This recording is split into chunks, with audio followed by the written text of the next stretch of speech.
Continuing with the book of Romans, this is chapter 10. Once again, I'm reading from the New International Version.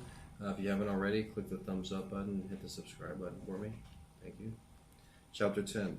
Brothers, my heart's desire and prayer to God for the Israelites is that they might be saved. For I can testify about them that they are zealots for God, but their zeal is not based on knowledge. Since they did not know the righteousness that comes from God and sought to establish their own, they did not submit to God's righteousness. Christ is the end of the law, so that there may be righteousness for everyone who believes. Moses describes in this way the righteousness that is by the law. The man who does these things will live by them, but the righteousness that is by faith says, do not say in your heart, who will ascend into heaven, that is, to bring Christ down, or who will descend into the deep, that is, to bring Christ up from the dead. But what does it say? The word is near you, it is in your mouth and in your heart.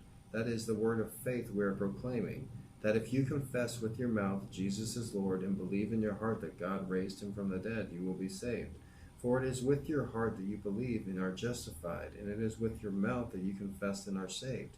As the scripture says, everyone who trusts in him will never be put to shame. For as there is no difference between Jew and Gentile, the same Lord is Lord of all and richly blesses all who call on him. For everyone who calls on the name of the Lord will be saved. How then can they call on the one they have not believed in? And how can they believe in the one of whom they have not heard? And how could they hear without someone preaching to them? And how can they preach unless they are sent? As it is written, how beautiful are the feet of those who bring good news. But not all the Israelites accepted the good news, for Isaiah says, Lord, who has believed our message? Consequently, faith comes from hearing the message, and the message is heard through the word of Christ. But I ask, did they not hear? Of course they did. Their voice has gone out into all the earth, their words into the ends of the world. Again, I ask, did Israel not understand? First, Moses says, I will make you envious by those who are not a nation. I will make you angry by a nation that has no understanding. And Isaiah boldly says, I was found by those who did not seek me. I revealed myself to those who did not ask me.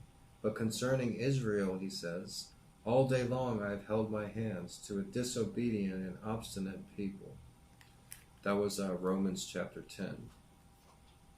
Once again, thanks for listening, and have a nice day.